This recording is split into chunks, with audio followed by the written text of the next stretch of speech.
What is the West? By Emmanuel Todd, Chapter 4 in The Defeat of the West. As we surveyed the former Soviet sphere, we noted that Russia had regained its stability and a certain kind of economic dynamism, but that its demographic future barred any hope of expansion. Clearly, that is not where we should look for the origins of the turmoil the world is going through. Our examination of Ukraine, a country in decomposition, shed more light in that regard. Even so, its modest size would render it quite incapable of dragging the planet on its own into a vast upheaval. Finally, we turned to the former people's democracies, to which I added the Baltic republics. It became apparent that throughout their history, these countries have been objects with which not so much Russia as the West has played.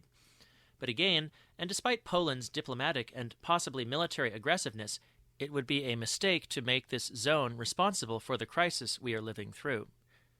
To find its origin, we have to cross the old Iron Curtain. It is in the West, more than in Russia, Ukraine, or the former people's democracies, that the crisis was born. Rejecting the idea that Russia is primarily responsible is, I admit, difficult. The hypothesis runs counter to intuition. Did it not attack Ukraine? Does it not flout, at home, the principles of liberal democracy? And yet all the objective indicators there have improved. It is a country that recently regained its balance and is striving to preserve it. I am tempted to say that, in the eyes of the geopolitician, Russia is not interesting, but I am aware that this asks the reader to make an effort of the imagination, to shake off any submission to the self-evidence of war. The West, for its part, is not stable. It is indeed ill. We will detail in this chapter and the ones that follow this harsh truth. But it is not only in crisis. It occupies a central position. Its demographic and economic weight, 7 to 10 times that of Russia, its technological lead, its ideological and financial predominance inherited from the economic history of 1700 to 2000, inevitably lead us to hypothesize that its crisis is the world's crisis. Let us begin by defining the West seriously, that is, by setting aside cliches that associate it exclusively with liberal democracy. I will continue to speak of the economy, of course, since the West's crisis manifests itself in the war through grave industrial shortcomings, but also of family structures, as I did for Russia and Ukraine. Above all, I will assign a crucial importance to religion.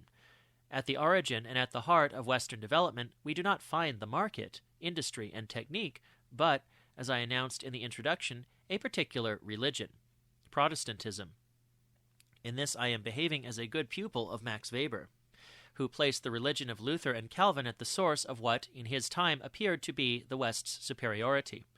But more than a century after the publication of the Protestant Ethic and the Spirit of Capitalism in 1904 to 1905, we can go beyond Weber in an unprecedented way. If, as he asserts, Protestantism was indeed the matrix of the West's takeoff, its death today is the cause of the West's disintegration, and, more prosaically, of its defeat.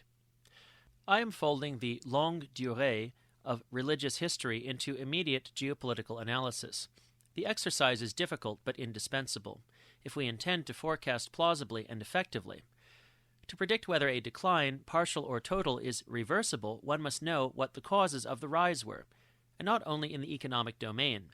To explain the evaporation of the nation-state, we must identify the forces that enabled its birth. The two Wests. How should we define the West? Two possibilities present themselves. First, a broad definition in terms of educational takeoff and economic development. This West would include, if we stick to the major countries, beside England, the United States and France, Italy, Germany, and Japan. This is the West of today's politicians and journalists, the one with a NATO enlarged to include a Japanese protectorate. The other possible, narrower definition uses participation in the liberal and democratic revolution as the criterion for inclusion. We then obtain a more select club that counts only England, the United States, and France. The English Glorious Revolution of 1688, the American Declaration of Independence of 1776, and the French Revolution of 1789 are the founding events of this narrower liberal West. The West in the broad sense is therefore not historically liberal, since it also engendered Italian fascism, German Nazism, and Japanese militarism. We are assured, rightly, that these three countries have changed.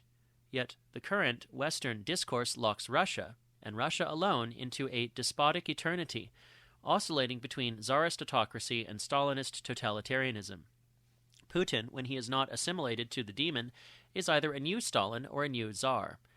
If we applied to the West, in the broad sense, the same unhistorical criteria that deny Russia the right to evolve, we would discover that it is very far from the image it has today of itself. It would still carry, to one degree or another, a violence stemming not directly from fascism, Nazism, or militarism, but from some mysterious cultural element that would animate, eternally, the Italian, German, and Japanese histories. The analysis of family structures does allow one to identify elements of continuity in national histories, in particular the authoritarianism of stem or communal families. But it is clear that present-day Italy is not Mussolini's, nor present-day Germany Hitler's, and that present-day Russia is something other than Communist Russia or Tsarist Russia.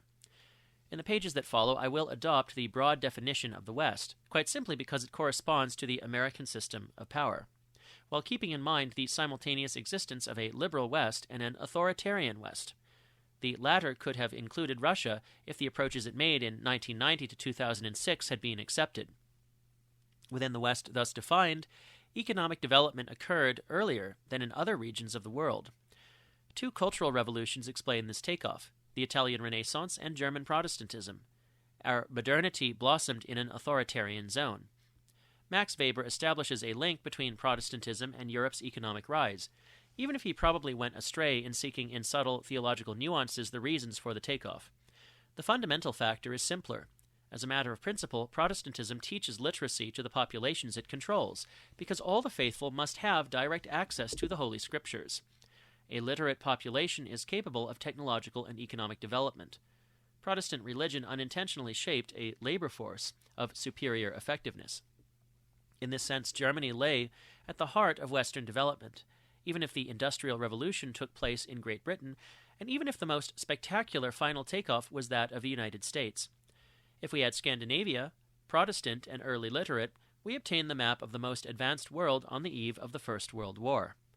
This Protestant hearth of the West straddles, as it were, its liberal and authoritarian components, since one of its poles is the Anglo-Saxon world, and the other, Germany, two-thirds Protestant.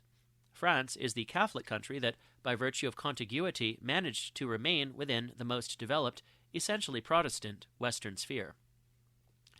In terms of social conceptions, the entire Protestant sphere shared, to one degree or another, the idea inherited from the doctrine of predestination that there are the elect and the damned, and that human beings, therefore, are not equal. A frank inegalitarianism in Germany, attenuated in the Netherlands, England, and America, but which, in every case, opposed the Catholic or Orthodox idea of a fundamental equality of human beings, washed of original sin by baptism. Nothing surprising, consequently, in the fact that the two most powerful or most stable forms of racism appeared in Protestant countries. Nazism took root in Germany's Lutheran regions. The map of the Nazi vote in 1932 is the map of Protestantism. As for Americans' fixation on black people, it too has much to do with Protestantism. Let us mention finally eugenics and forced sterilizations, notably in Nazi Germany, in Sweden between 1935 and 1976, and in the United States between 1907 and 1981. The logical result of a Protestant substratum that does not recognize all fundamental rights for all human beings. Protestantism is therefore doubly at the heart of Western history, for the best, with the educational and then economic rise, and for the worst, with the idea that human beings are unequal. It was also the prime mover in the development of nation-states. The French are mistaken when they believe that their revolution invented the nation. It was Protestantism that first gave peoples such a representation of themselves, this particular form of collective consciousness. Indeed, by demanding that the Bible be translated into the vernacular, Luther and his disciples strongly contributed to the formation of national cultures and powerful, warlike, self-conscious states. Cromwell's England, Gustavus Adolphus's Sweden, or Frederick II's Prussia. With Protestantism appear peoples who, by dint of reading the Bible too much, take themselves to be God's chosen. Original Protestantism was authoritarian in temperament. Luther advocated an absolute submission of the individual to the state, but the triumph in Germany of an authoritarian form of Protestantism is explained above all by an anthropological predisposition. The German stem family had nothing to envy in this respect of the Russian communal family. Only one of the sons was called to live with the father, and not all the sons, as in Russia, a mechanism that produced a more stable social order. No equality of brothers gnawed at it. No association of brothers against the father threatened it. No radical revolutionary aspiration against the Tsar or against God could bring it down. Protestant England, by contrast, distinguished itself by the flourishing of liberty, parliamentary liberty and freedom of the press. That liberal democracy was born there rather than elsewhere hardly surprises the anthropologist. Its absolute nuclear family never housed more than a couple and their children, who left their parents in early adolescence, sent out as servants into other households, whatever the level of wealth. Such a system prepares individuals for freedom. It even instills in them a liberal unconscious. English colonists exported it to America. In France, at least in the Paris Basin, the nuclear family was egalitarian, since brothers and sisters were equal before inheritance, whereas in the Anglo-Saxon world this rule of equality among children did not exist. The anthropology of family structures allows us to understand why and how England, America, and France jointly contributed to the gestation of liberal democracy. The nuclear substratum could nourish an instinctive liberalism. Confronted in 1789 with the violent emergence of the French egalitarian substratum, England was, to be sure, horrified at first. But once the hexagon had calmed, it rather drew a spur from it to arrive at its own version of universal suffrage. As for the United States, they were able very early to overcome the absence of an egalitarian principle in family life thanks to a fixation on the idea of social inferiority upon indigenous people and black people. The equality of whites among themselves nevertheless proved a less solid principle, as we shall see, than equality of human beings in general. The broad definition of the West, the one that includes Germany, renders the notion of a radical opposition with Russia at the very least curious.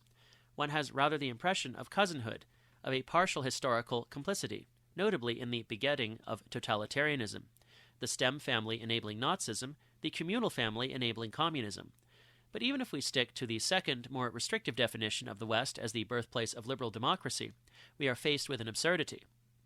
The West proclaims today that it represents liberal democracy against Russian autocracy, for example. Yet in its Anglo-American French hard core, which did in fact invent liberal democracy, the latter is in decline. Defending a democracy that no longer exists. In the chorus line discourse on the war, as displayed in the major newspapers or on television panels, it goes without saying that the United States, Great Britain, and France are liberal democracies. This forgets that such self-representation in wartime is in complete contradiction with the discourse these same countries have been holding about themselves for 20 or 30 years internally. That Western democracies are in crisis, and that we live, indeed, in post-democracy, has become a commonplace. I discussed it in 2008 in my book Après la démocratie, and even then I did not feel wildly original. Since then, helped along by Brexit and Trump, catastrophist works on this question have multiplied on both sides of the Atlantic. The United States opened the ball early, in 1995, with the posthumous publication of Christopher Lash's The Revolt of the Elites and the Betrayal of Democracy.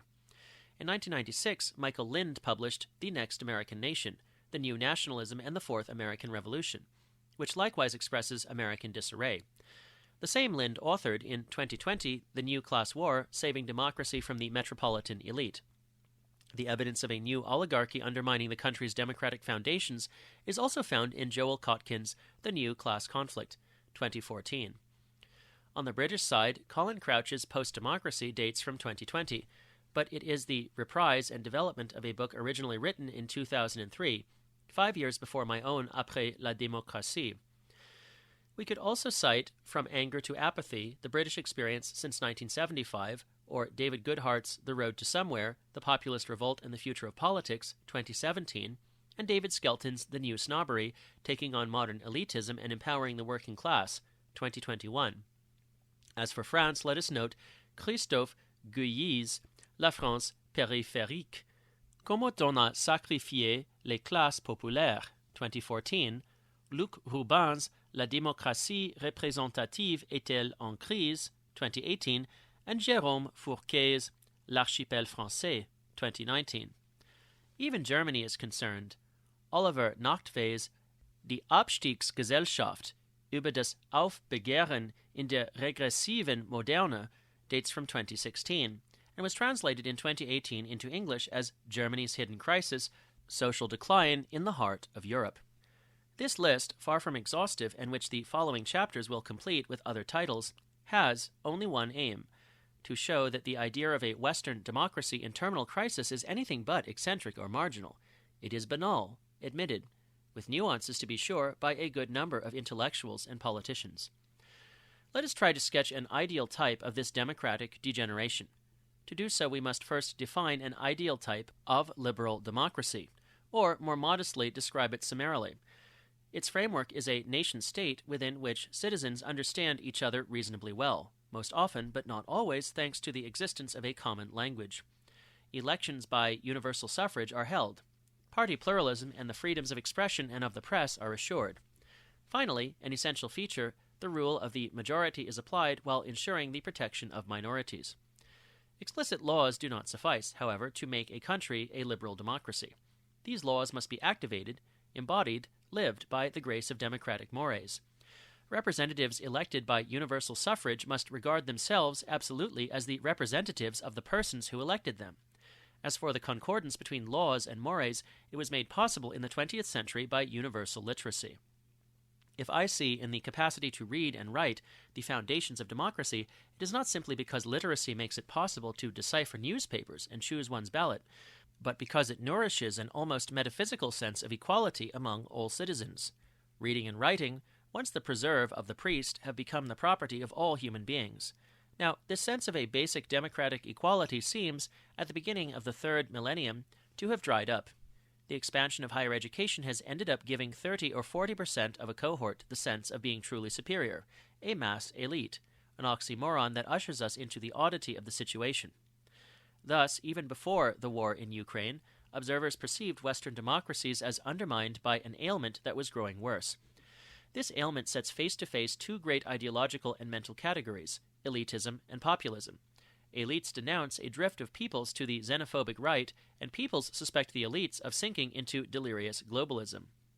If the people and the elite no longer agree to function together, the very notion of representative democracy loses its meaning. One ends up with an elite that no longer wants to represent the people, and a people no longer represented. Journalists and politicians are, moreover, according to opinion polls, the two least respected professions in the majority of Western democracies. Conspiracism is spreading, the specific pathology of a social system structured by the elitism-populism pair, by social mistrust. The democratic ideal, without going so far as the dream of perfect economic equality for all citizens, contained the notion of a narrowing of social conditions. In the phase of maximal democracy after the Second World War, one could even imagine in the United States and then elsewhere that proletariat and bourgeoisie would merge into a vast middle class. In recent decades, however, we have witnessed, on the contrary, a rise in inequalities, albeit of varying magnitude according to country. This phenomenon, associated with free trade, has indeed pulverized the traditional classes, but by degrading the material conditions and access to employment of workers and of the middle classes themselves. Once again, what I am describing is disarmingly banal, a finding on which everyone agrees. The people's representative, member of the mass elite who has undertaken higher education, no longer respects the people of primary and secondary schooling, and deep down, whatever his party label, cannot help but feel that the values of the highly educated are the only legitimate ones. He is one of them. Those values are himself, and everything else is, in his eyes, devoid of meaning, empty. Never will he be able to represent any alternative whatsoever. Liberal oligarchies versus Russian authoritarian democracy. I am going to reclassify the political systems described in our media, our universities, and during our electoral contests as Western liberal democracies confronting, by way of Ukraine, Russian autocracy. The adjective liberal added to democracy expresses the protection of minorities that moderates the force of the majority principle. In the case of Russia, where people vote and support the government with imperfections that muzzle minorities, I had kept the idea of democracy, but substituted authoritarian for liberal as the qualifying adjective. In the case of the West, the dysfunction of majority representation forbids us from retaining the term democracy. Nothing prevents us, however, from keeping the term liberal, since the protection of minorities has become the West's obsession. We usually think of the oppressed, black people or homosexuals, but the best protected minority in the West is assuredly the rich. Whether they represent 1% of the population, 0.1%, or 0.01%. In Russia, neither homosexuals nor oligarchs are protected. Our liberal democracies, therefore, become liberal oligarchies. The ideological meaning of the war changes. Announced by the dominant discourse as the struggle of the West's liberal democracies against Russian autocracy, it becomes a confrontation between the West's liberal oligarchies and Russian authoritarian democracy.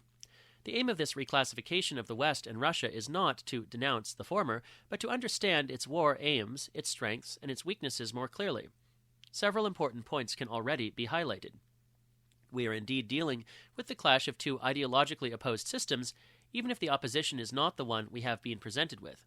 It is, so to speak, sociologically normal that parties representing working class or dominated petit bourgeois milieu, in France the Rassemblement National and La France Insoumise, in Germany the AfD, in the United States Donald Trump, should be suspected of sympathy for Putin. The dominant elites fear that the lower strata of society will lean toward Russia, whose authoritarian democratic values are not without recalling a characteristic feature of Western populism. We better understand why the liberal oligarchies have adopted economic sanctions as a means of war. It is the lower strata of Western societies who suffer most from inflation and the decline in living standards. The chaotic functioning of the liberal oligarchies produces elites that are diplomatically incompetent, and thus major errors in managing the conflict with Russia and China. This structural dysfunction merits a closer look. What is quite singular about Western oligarchies is that their institutions and laws have not changed. Formally, we are still dealing with liberal democracies endowed with universal suffrage, parliaments, and sometimes elected presidents, and a free press. Democratic mores, by contrast, have disappeared. The highly educated classes think themselves intrinsically superior, and the elites, as noted, refuse to represent the people, relegated to behaviors labeled populist. We would be very wrong to assume that such a system can function harmoniously, naturally. The peoples remain literate, and the basis of universal suffrage, upon which the new educational stratification is superimposed, is still alive. The oligarchic dysfunction of liberal democracies must therefore be ordered and controlled. What does this mean? Quite simply that, since elections persist, the people must be kept away from economic management and the distribution of wealth. In a word, deceived. That is a job for the political class. Indeed, it has become the job to which it now devotes itself first and foremost. Hence the whipping up of racial or ethnic problems into hysteria, and empty chatter about subjects that are indeed serious: ecology, the status of women, or climate change. All this bears negatively on geopolitics, diplomacy, and war. Absorbed by their new craft, winning elections that are nothing more than stage plays, yet demand, like real theater, specific skills and work, members of Western political classes no longer have time to train themselves in managing international relations. They therefore arrive on the world's main stage lacking the necessary basic knowledge. Worse, accustomed to prevailing at home over the less educated, laboriously but most often successfully, it's their job, and thereby confirmed in their own eyes in their intrinsic superiority, they find themselves faced with real adversaries whom they hardly impress, and who have had the time to think about the world. And it must be admitted, who have not had to spend as much energy preparing Russian elections or wrangling over internal balance of power within the Chinese Communist Party. We are beginning to perceive the real technical inferiority of Joe Biden or Emmanuel Macron in the face of Vladimir Putin or Xi Jinping, and to understand the reasons for it. A non-reversible process. The new educational stratification has indeed created highly educated people who despise those with only primary or secondary education, who in return distrust them. The degeneration of liberal democracies does not, however, come down simply to a war of the top of society against the bottom. In close association with the massive rise in living standards, educational stratification has blown apart collective beliefs and forces. Beyond the opposition between populism and elitism, we can grasp a phenomenon of social atomization, a pulverization of identities that affects every level of society. The author who, to my mind, best sensed and described this political decomposition is Peter Mayer in Ruling the Void. One of his most interesting intuitions is that, in a situation of general atomization, of void, the state grows in power. This is logical. If society decomposes into individuals, the state apparatus takes on particular importance. Religion, or rather its disintegration, as I said above, is at the heart of my model. Christianity was the original religious matrix of all our subsequent collective beliefs, everywhere in Europe, nation or class. In France, specifically, radical socialism, communism, Gaullism. In Great Britain, Labour and conservatism. In Germany, social democracy and Nazism, and obviously Christian democracy. In America, Protestant religion structured social life in interaction with the racial sentiment. The slab-by-slab decompositions of the Christian religion first brought forth, between the 18th and 20th centuries, these substitute collective beliefs. I trace the history of de-Christianization or secularization in L'Invention de l'Europe by measuring the collapse of Sunday observance and priestly vocations. First, the fall of half of Catholicism in the Paris Basin on France's Mediterranean coast, in southern Italy, in central and southern Spain and Portugal, in the mid-18th century. Second, the fall, this time, of the whole of Protestantism between 1870 and 1930. Third, and final, the fall of what remained of Catholicism from 1960 onward, simultaneously in southern and Rhenish Germany, in Belgium, in the south of the Netherlands, on France's periphery, in the north of the Iberian Peninsula, in northern Italy, in Switzerland, in Ireland. This sagging of religious practice and structures led to a first zombie state of secularization, in which the essential mores and values of the vanished religion persisted, notably the capacity for collective action. The concept of zombie Catholicism developed to understand the relative dynamism of certain regions of France amid the turbulences of globalization, and which I used to decipher the map of the Charlie support demonstrations in 2015, turns out to have quite general application. The zombie state of a religion, however, is only a first phase of secularization. It cannot be described as a truly post-religious state. It is then that the substitute beliefs appear, generally strong political ideologies that organize and structure individuals as religion once did. Shaken by the disappearance of God, societies nonetheless remain coherent and capable of action.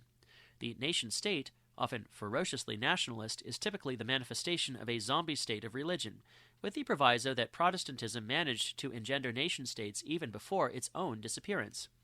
It has always been a national religion, and its pastors were, in effect, civil servants. The zombie state is not the end of the journey. The mores and values inherited from religion wither or explode and finally disappear. And then, but only then, appears what we are now living, the absolute religious void, with individuals deprived of any substitute collective belief, a religious zero state. It is at this moment that the nation-state disintegrates and globalization triumphs. In atomized societies where one can no longer even conceive that the state might act effectively. I say the individual deprived of any collective belief rather than freed because, as we shall see, he is diminished rather than elevated by the void.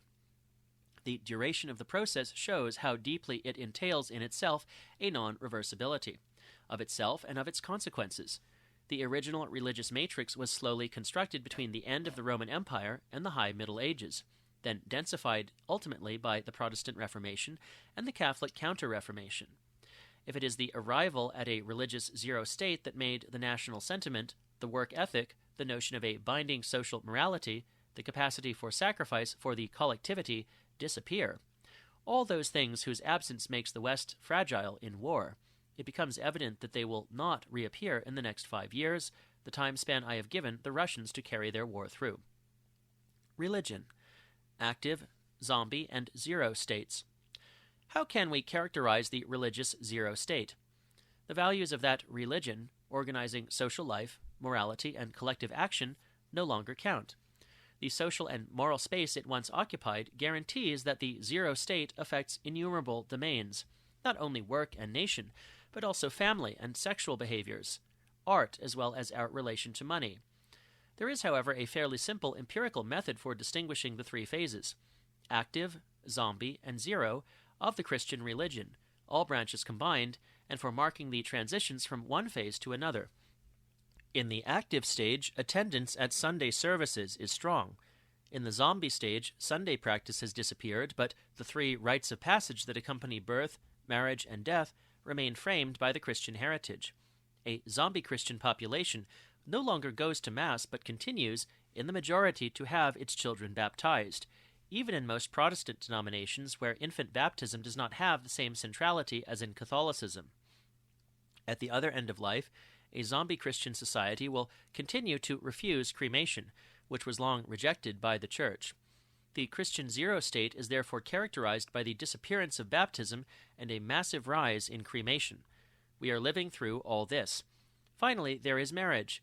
The civil marriage of the zombie period retains, in its obligations and its relation to procreation, the essential traits of Christian marriage. The anthropologist thus has the good fortune to dispose, as it were, of an official date for the disappearance of the Christian form of marriage, that of the institution of marriage for all. If marriage between persons of the same sex is regarded as equivalent to marriage between persons of different sexes, then we can affirm that the society in question has reached a religious zero state.